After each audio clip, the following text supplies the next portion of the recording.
Hello, everybody. And in today's episode, we're going to be going over the physiological mechanism of irritation as well as the... And why irritation tests can be so irritating to do.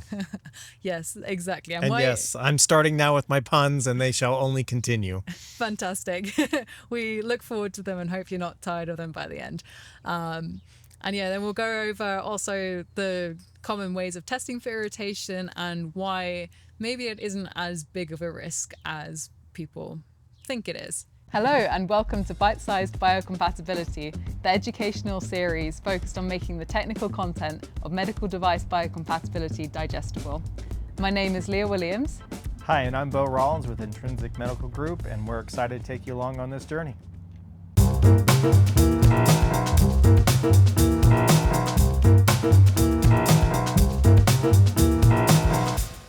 Hello everybody, and we are back again with Bite-Sized Biocompatibility, and this time we will be talking about all things irritation. And we're not talking about me. Sorry. I had to throw at least one irritation joke out there.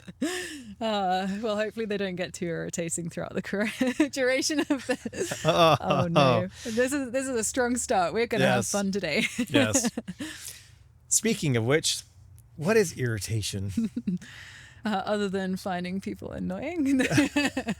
So yeah, irritation is a localized response to a stimulus which the body recognizes as harmful. So it's the kind of the basic mechanism behind it is that you have detector cells all throughout your body. Your body will detect something that is foreign and it thinks that it has the potential to be harmful, and therefore it will send a message to the rest of the body, typically through histamines, cytokines. Interleukin 1 alpha is a big one of those that gets used, and in response to that you'll see a change in the vascularization, which can lead to redness, which is one of the key things that we look for in irritation studies, and then also a swelling response, which is another one of the key things that is used to score irritation in biological testing on. Excellent. Yes.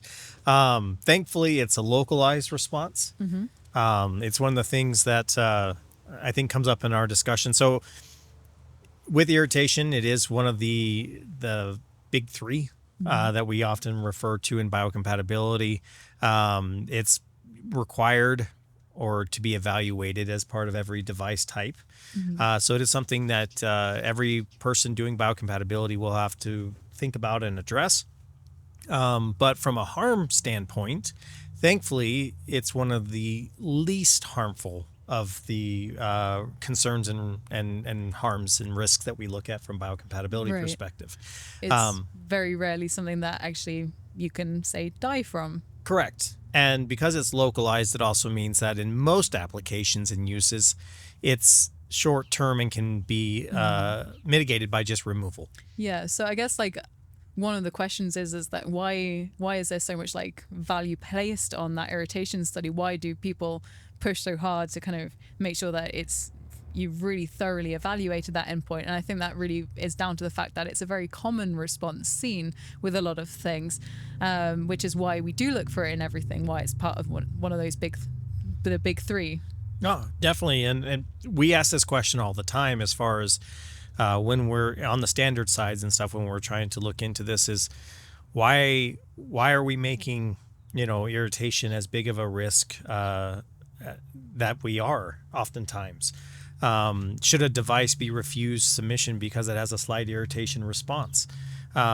Is it life-threatening? No. Is it easily mitigated? Usually, yes. Now, if you have like an implant or something that would need surgery to be to mitigate or be invasive for that or for that response, then yes, we are dealing with something that needs to be more cautiously evaluated. But if you're talking about a device that is limited use, that surface contact, then no, it's not something that, in my opinion, is overly concerning.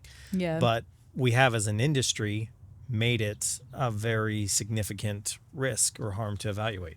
Right, exactly. And yeah, going back to this as well, is that it is often misidentified across the industry as well, because we see it a lot with like adhesives, for example, where that physical response of just having something stuck to your skin for maybe even just a 24-hour period or less, you do get that redness as well. Or if there's some removal of the adhesive, you get the shearing between the layers of the dermis as well. Yeah. And we struggle on the standard side because there are lists of known irritants, right? And so those have been well defined and published, so people can go to and look through the list of irritants.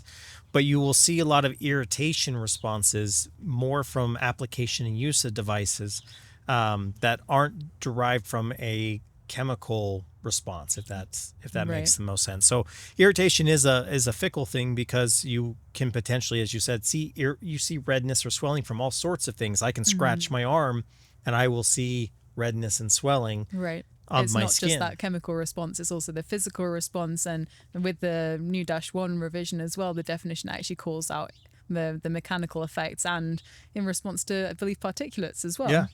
So it really is gets complicated when you try to look at that from that perspective. And where do we define and end irritation in the analysis?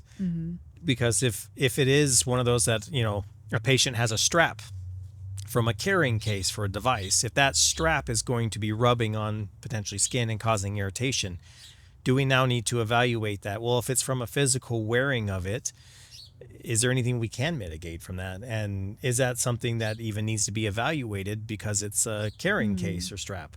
Right, exactly. And I think the key thing to remember with irritation as well is that it's a reversible response. It's something that patients do heal from as well. So it's not a permanent effect that you see. So yeah, if maybe a patient is carrying a strap or something and you see some irritation response to that strap, that is something that isn't going to significantly impact long term on the patient. And, we're talking about kind of those other responses. Some of them are misidentified, where you get a common phenomenon that happens with some adhesive is where you get a blistering effect, because where the adhesive attaches to the top layer of the epidermis, and then through movement you get blistering or separation between the dermis and epidermis, which will visually look like redness and swelling. And so by definition in the ISO, we would put that as irritation. From a clinician standpoint, it's more of a blistering and a physical shearing effect that they don't consider to be irritation. But there's no easy way for me to distinguish this. Right. And if I use the definitions that are in -23 and -1, I would label that as irritation, even though it's technically not. Yeah, it's physiological response actually is characteristic of trauma rather than irritation. Correct. So there's a lot of gray area when we start to delve in around this, and needing to define and characterize appropriately. And that makes it a significant challenge. And so even though it's a low risk and harm, it can be very complicated and complex in its analysis. And I think that's why I lean to wishing that we didn't have as much emphasis on it, because then it would make perhaps this a little bit easier in always, analyzing. Yeah, no, that's very well said. So actually following on from that and going further into that analysis, how would we evaluate for irritation responses? I mean, my ideal perspective is that we actually use our chemical characterization. I know I just said that on recording, but that we would the power of chemistry, I know, right? that we'd use our chemical characterization, and if there are no known irritants in your profile, then we should be able to determine the device to be non-irritating.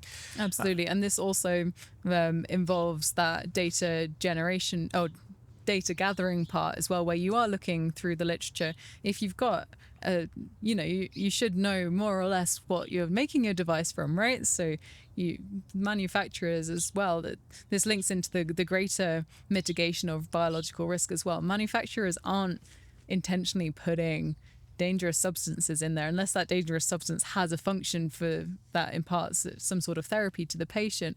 So you can use that known ingredient list or the known composition of your device to screen for those irritants as well. Yeah.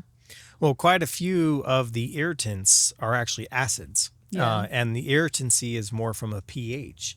But you won't see that in a lot of normal clinical applications and uses because our body can handle pH generally well. So like, hyaluronic acid and others like that are listed as irritants because they will cause ocular irritation if put into the eye, which is where they kind of were characterized from.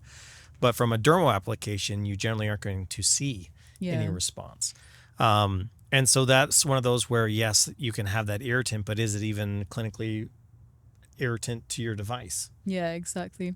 I think a number of areas where you do see those irritants that are intentionally included are maybe like tackifiers and adhesives, for example. I know that I've seen a few of those. And so when we're in that situation then where we have a known irritant or we do need to further investigate through testing, how would we go about that?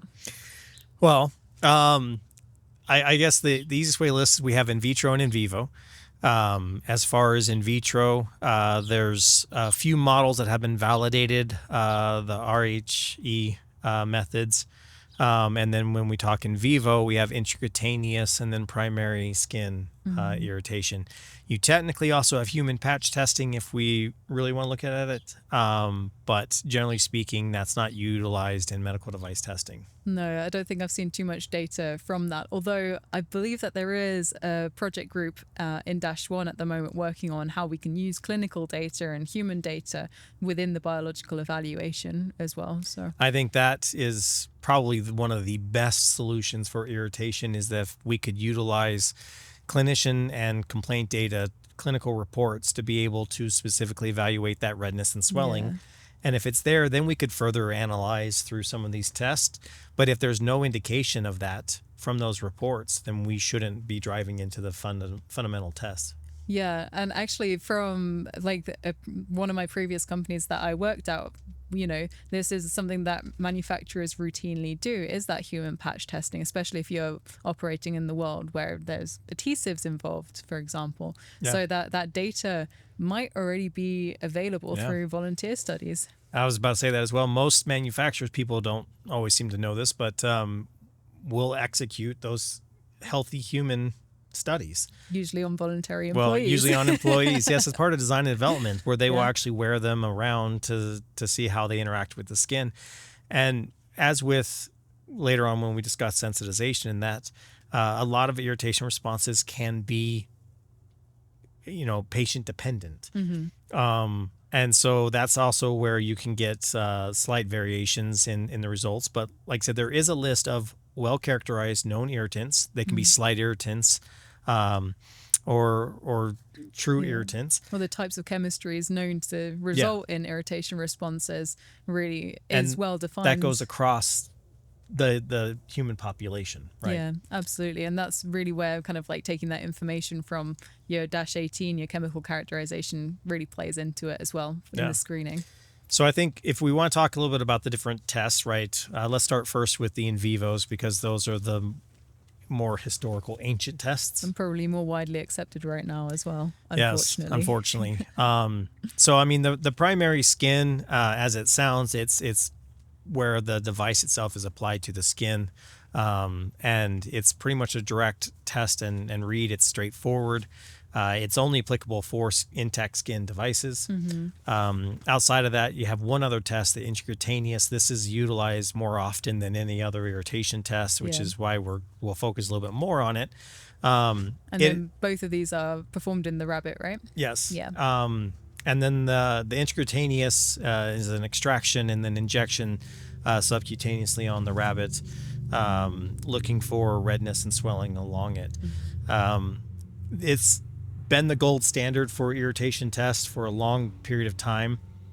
But what a lot of people don't know is that it actually over predicts on some chemicals that wouldn't predict on humans. Right. And this is to do with the physiology of the rabbit skin, right? There's a higher volume of or higher number of pores per Hair centimeter follicles. squared. Yep. Yes, because of that and the thinness of the dermis. Right. So rabbits have naturally thinner skin than humans, and It's then part of the reason they used it in so many in vivo studies as well. It's a beneficial factor for those study designs, Correct. Unfortunately. Poor and rabbits. then the increased porosity means that they overpredict at times. So Yeah. when we go through and we compare, and this was part of the round robin validation that we did with these known irritants, and that is that we found and showed the ones that on human patch testing we wouldn't see responses, but we would see it with the rabbit. Right.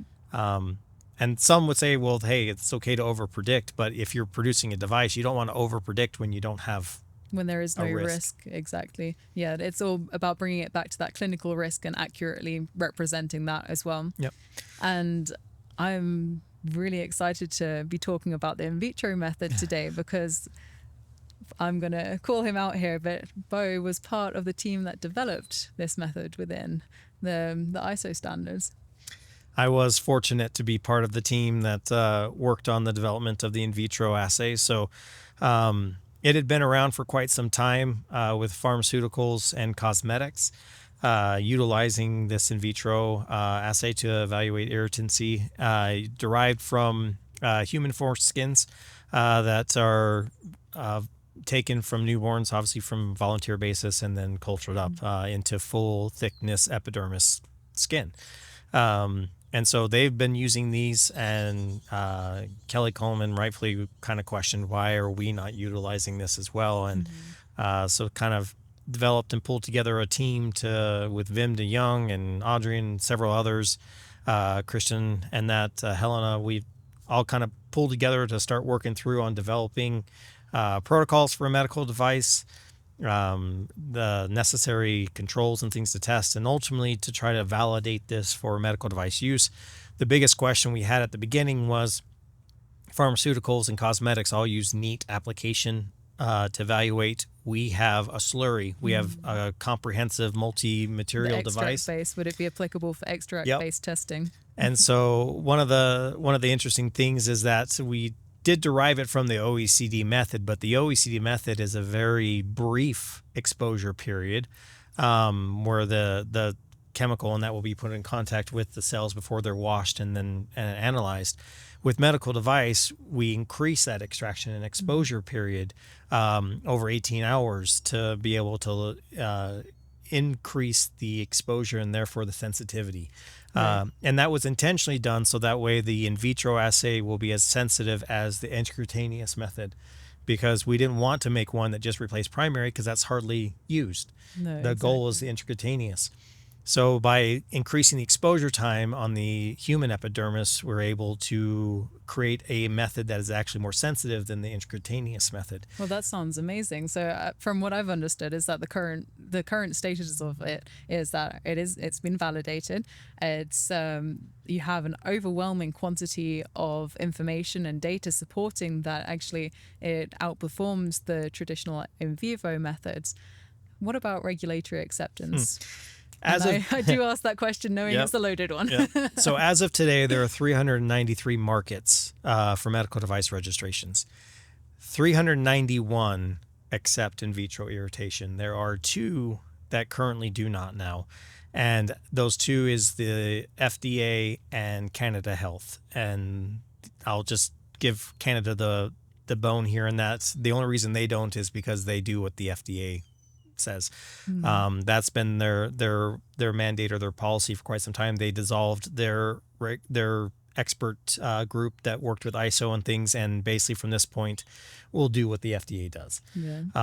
So that is why we have 2 out of the entire world that currently do not, and the FDA has voiced various reasons as to why they are not comfortable with it regarding weak irritants, and that ability to be able to predict that appropriately, and being able to detect on those from extractions.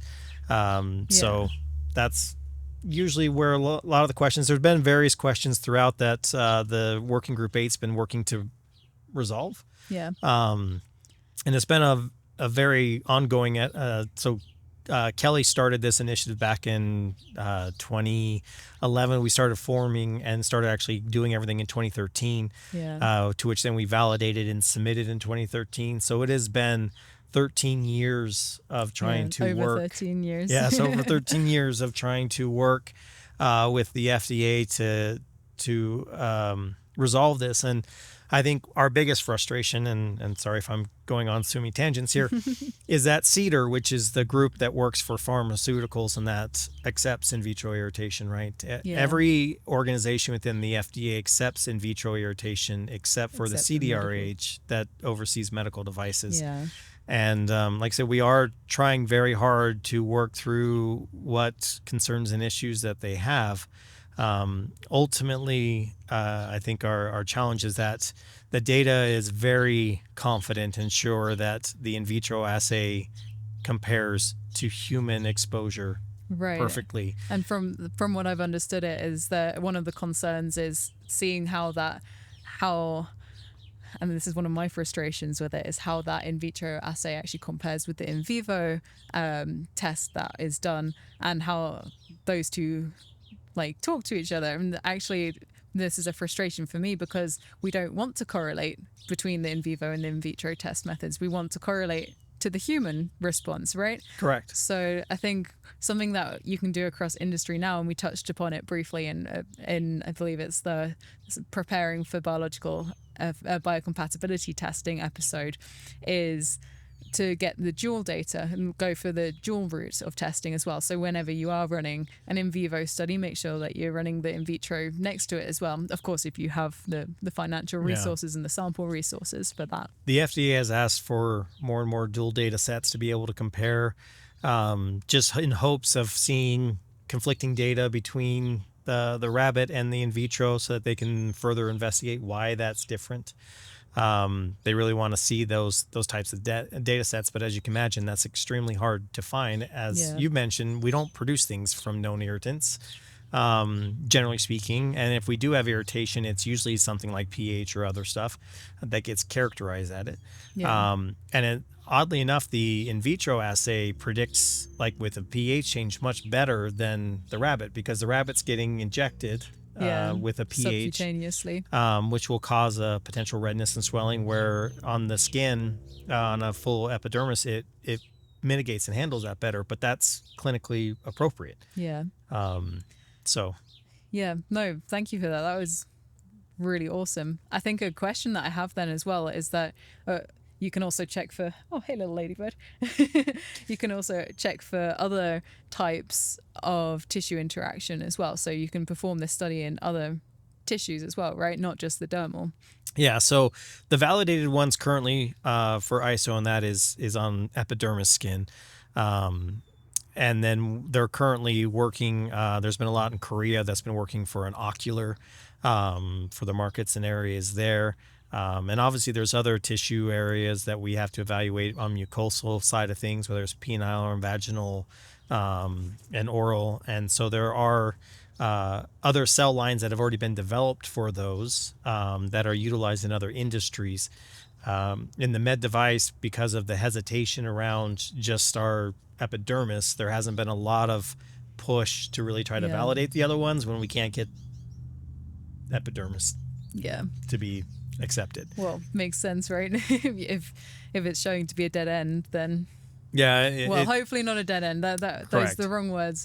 Because I think in terms of the scientific value of the method, the data set speaks volumes. So it's just about a case of having that confidence with all the regulatory bodies as well. So there's definitely a lot still happening. I mean, as for new beginners, like if you went and looked at historical testing, irritation sensitization used to be in the same standard, and then it was broken out. So sensitization now remains in -10, and then irritation moved to a new one, -23. That's why the later designation there. But it was also that separation so that we could start introducing in vitro irritation. Currently, the current revision states that it is the preferred approach or method, as in conjunction with -2. There is, with the current revision that's going through, there is a push for it to be mandatory to be done first, and only with responses seen +or-5 around the 50% threshold. Would you then and that's part of the criteria for evaluating the response. And so that's in the current draft proposal. So obviously it depends on if that gets approved and what happens there. But that would be a significant change as far as requiring manufacturers to go first with in vitro.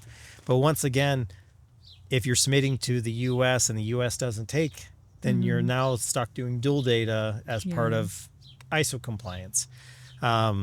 So, it's one of those where we're trying to instill and push good science. Yeah. And that's really what the standards and that want and do, and to eliminate animal testing when it's not necessary, when there are more scientifically valid methods available. Correct. All right. Well, I think that's just about everything we've pretty got a few more minutes, but we're in the range. So, okay. Yeah. Okay. Was there anything else that you wanted to add? No, hopefully no one found this too irritating. And that joke is getting old. Good thing that it's a localized effect. I can go all day long. All right. Well, in that case, let's cut it there. All right. Thank you so much, everybody, for joining us for another episode of Bite-Sized Biocompatibility. Whilst you're digesting this information, if you have any questions that come up, please feel free to reach out to myself or Beau at any time via LinkedIn, or you can also reach out to us via email. Our emails are in the caption below. So yeah, I hope this made the information around irritation a little more accessible and digestible. I hope this made the information around irritation a little more digestible, and we'll see you next time. Come with an appetite.